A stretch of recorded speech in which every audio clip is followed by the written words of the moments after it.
안녕하세요. 서울 디테일치과 원장 김준겸입니다.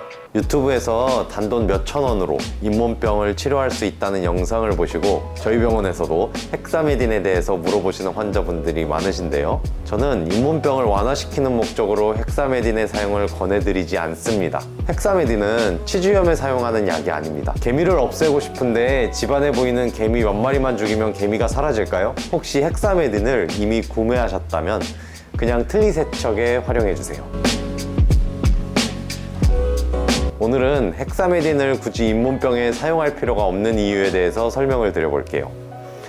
헥사메딘이 단기적으로 잇몸병에 효과를 보이는 이유는 세균을 죽이는 항생제이기 때문입니다. 헥사메딘은 gram 양성, gram 음성, 혐기성, 호기성 세균 및 진균에 있어서 광범위하게 살균력이 탁월합니다. 그래서 일시적으로 잇몸병에 사용하면 구강 내 염증을 유발하는 세균들을 제거해주기 때문에 단돈 몇천 원으로 잇몸병에 효과를 볼 수 있다는 이야기가 나오는 것입니다. 제가 잇몸병에 헥사메딘을 굳이 추천하지 않는 핵심적인 이유는 헥사메딘은 세균의 원인이 되는 곳을 제거하지 않고 우리의 입안에서 돌아다니고 있는 세균들만 죽이기 때문입니다. 개미를 없애고 싶은데 집안에 보이는 개미 몇 마리만 죽이면 개미가 사라질까요? 아닙니다. 개미집을 찾아서 없애야 개미가 사라지겠죠. 세균도 마찬가지입니다. 우리 입안에 세균들이 집을 짓고 살고 있는 곳은 어디일까요? 바로 치석입니다. 치석이 세균의 집이고 세균의 군락들이 치석에 모여서 살고 있어요. 그래서 세균이 살고 있는 치석을 꼼꼼하게 제거해서 세균 집을 없애줘야 하는 것이 우선이고요. 잇몸 질환이 있으신 분들은 헥사메딘을 사용할 게 아니고 스케일링과 함께 잇몸 치료를 병행해서 세균이 살 수 있는 입안의 환경부터 제거해줘야 합니다. 만약 정말로 헥사메딘 사용만으로 잇몸병이 해결될 수 있다면 치과에서 굳이 시간이 오래 걸리는 스케일링과 잇몸 치료를 해드릴 이유가 없겠죠. 스케일링과 잇몸 치료만으로도 심했던 잇몸병이 호전될 수 있기 때문에 헥사메딘이 아닌 안전한 스케일링과 잇몸 치료를 우선적으로 받으시는 것을 권장드립니다. 그러면 헥사메딘은 치과에서 주로 어떤 경우에 사용하냐? 우리가 병원에 입원해서 수술을 받을 때 항생제를 복용하거나 항생제 링거를 맞는 경험을 많이들 해보셨을 거예요. 수술 후에 추가적으로 일어날 수 있는 혹시 모를 감염을 예방하고자 투여를 하는 것인데요. 헥사메딘도 정확히 같은 용도라고 생각하시면 됩니다. 치과에서 임플란트 수술이나 사랑니 발치 등의 외과적 수술을 했을 때 병원에서 처방해드리는 항생제와 같은 개념이에요. 구강 내에서 수술 후 감염을 예방하고자 사용하는 항생제 가글액인 것입니다. 그렇기 때문에 잇몸병 치료 목적으로 헥사메딘을 사용하기 시작하면 무시무시한 부작용을 초래할 수 있어요. 가그린처럼 일반 약국에서 손쉽게 구매가 가능하다고 해서 지속적으로 사용하시면 안 되는 이유에 대해서 설명을 드려볼게요. 가그린과의 차이점은 헥사메딘에는 포비돈 아이오딘과 벤제토늄 클로라이드의 성분이 포함되어 있는데요. 이 두 가지 성분이 장기간 사용 시에 부작용을 일으키게 됩니다.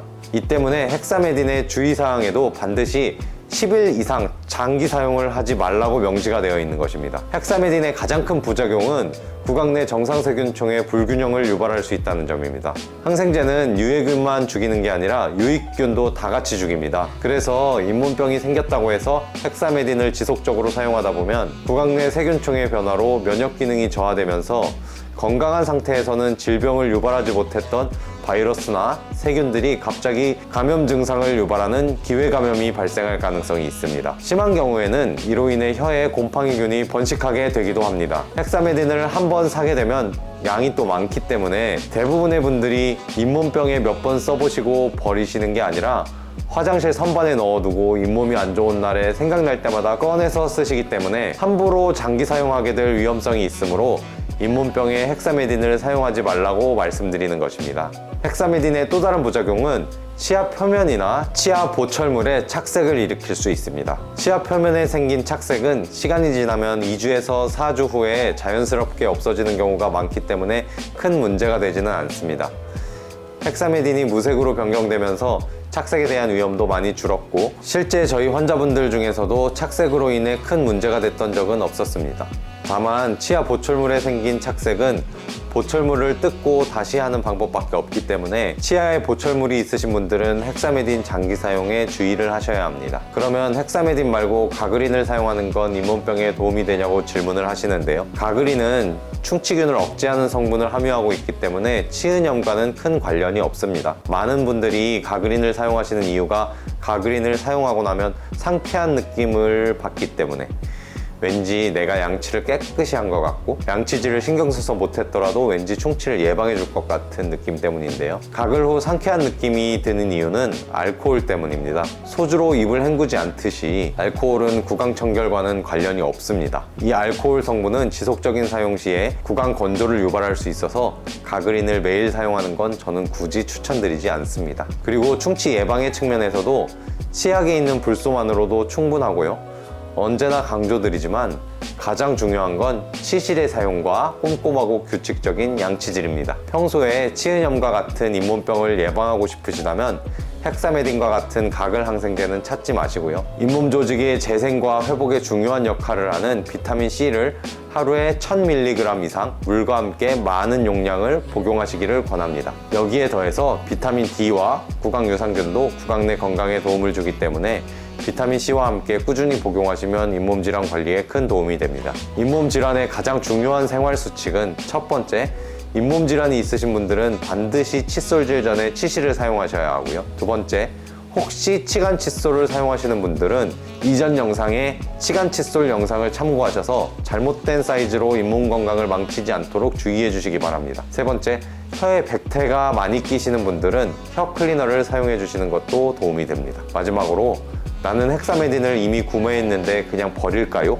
하시는 분들은 혹시 틀니를 사용 중이시라면 틀니 세척용으로 활용해 주시면 됩니다. 헥사메딘의 틀니 세척법은 1일 2회 15분간 담가서 세척을 해주시면 됩니다. 오늘 헥사메딘에 대해서 설명을 드렸는데요. 헥사메딘을 단순 잇몸 질환에 사용하기에는 어떤 문제점이 있는지 오늘 여러분께 설명이 잘 전달되었기를 바라며 영상을 마치겠습니다. 감사합니다.